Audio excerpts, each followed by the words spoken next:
Vaya, ahora nos hemos reunido para hablar lo que es la relación entre la filosofía y la ciencia, por el video que nos habían dejado y todas las cosas, ¿verdad? Entonces yo creo que lo primero que tendríamos que hacer es como que definir qué es la ciencia.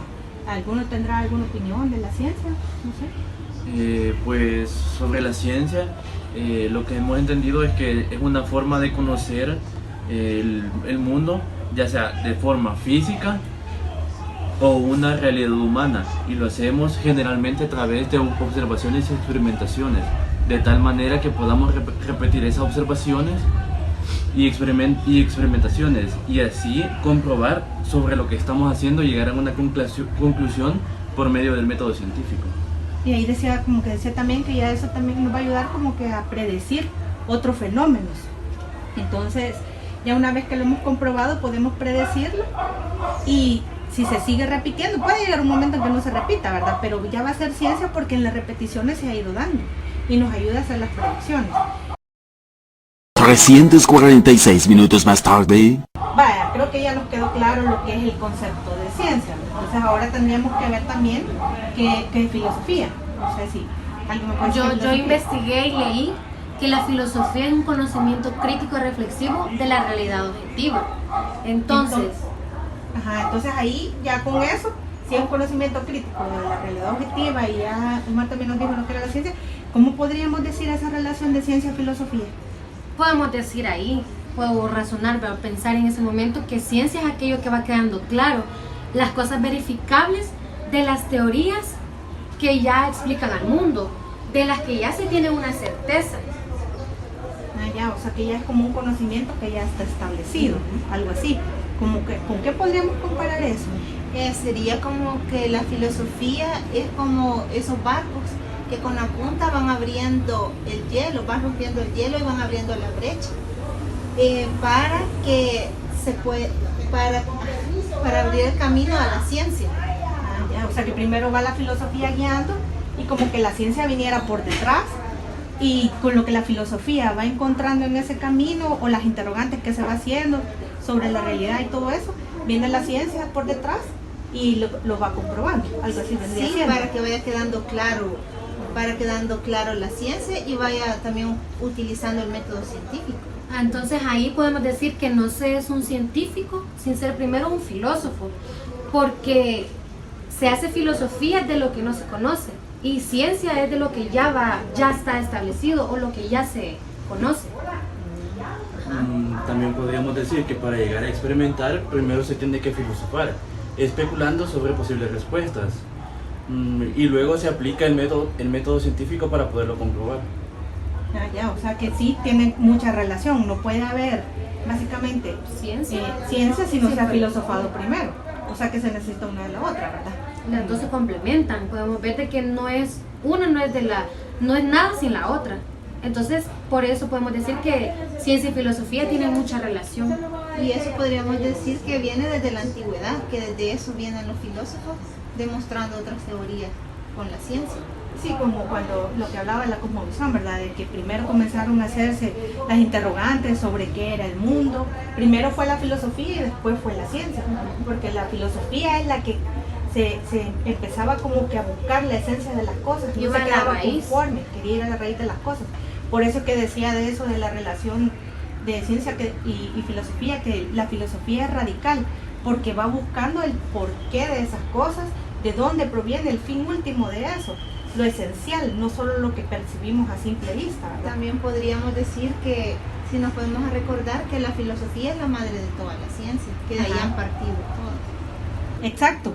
Entonces por eso es que también se ha llegado a pensar que la ciencia se basa en el uso de la razón para estudiar o para conocer la realidad.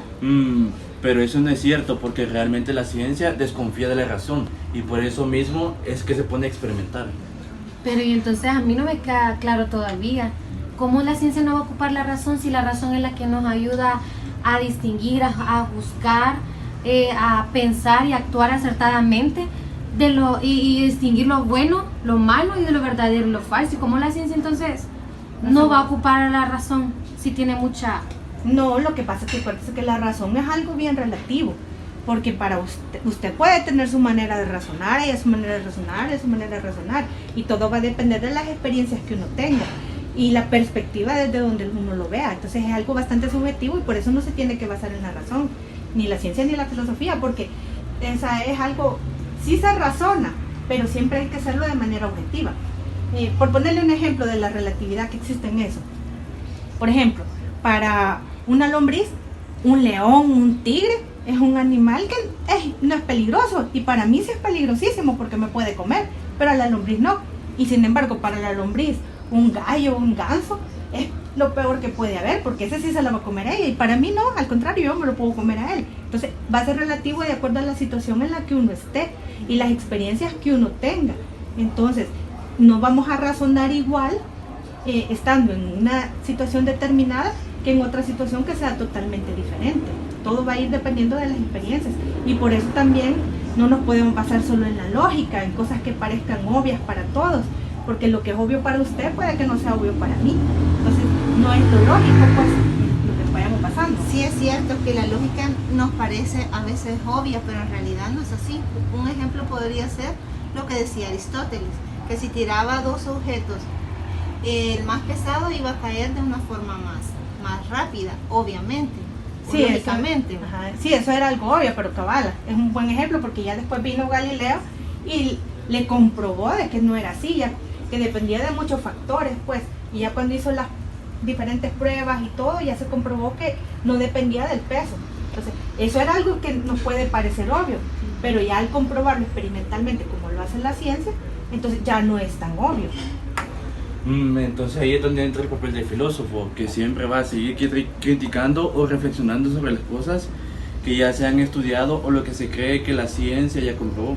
Exacto, o sea que, como hemos podido ver, la relación de la filosofía con la ciencia, la conclusión que llegamos es que la filosofía necesita de la ciencia para comprobar sus teorías, y la ciencia necesita de la filosofía para que le vaya guiando o para que le vaya mostrando más teorías, o para que incluso ponga en duda lo que la ciencia ya ha establecido, porque para que se hagan preguntas. Ajá, porque la ciencia no es infalible. La ciencia no es, se equivoca, la ciencia tiene sus errores, la ciencia no, siempre va a haber algo que eso va a salir que no, esto pues salió mal.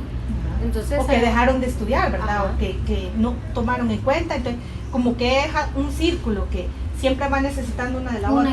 La filosofía siempre va a ir criticando o va a ir reflexionando, aunque la ciencia ya lo haya comprobado, porque es lo que la filosofía siempre va a la esencia, a la raíz. Entonces, esa es la relación a la que podemos decir que hay, que se necesitan siempre una de la otra y que se complementan. Sí. Con eso podríamos terminar. Sí, A mí me parece. Estamos de acuerdo, ¿verdad? Sí. Bien.